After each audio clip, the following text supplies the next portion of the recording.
ہمارے بچے کا دماغ کمزور ہے، یاد نہیں رہتا، اس کو سبق یاد نہیں کر سکتا وغیرہ، تو اس کے لیے یہ کہ کھٹی چیزوں سے بچے. اور بھی کئی اس کی مطلب یعنی کہ صورتیں ہیں دماغ کمزور ہونے کی، عقل کند ہونے کی، تو ان چیزوں سے بچنا بھی فائدہ دیتا ہے. اور ساتھ میں یہ کہ کئی اس کے اوراد بھی ہیں جو پڑھنے سے بھی حافظہ مضبوط ہوتا ہے.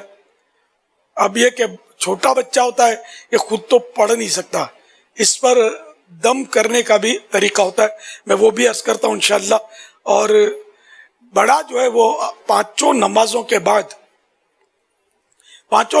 بعد فرض سنتیں وغیرہ پڑھ کر یا عالم یا علیم یا حافظ یا حفیظ یا ناصر یا نصیر 5 بار یا 7 بار یا 11 بار پڑھ کر اپنے سینے پر دم کر دے.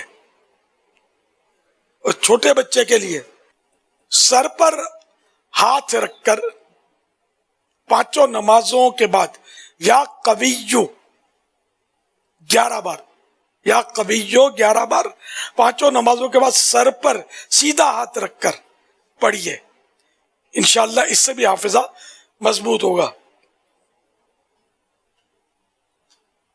رات کو سوتے وقت یا ذل جلال والاکرام 3 مرتبہ پڑھ کر باداموں پر دم کیجئے.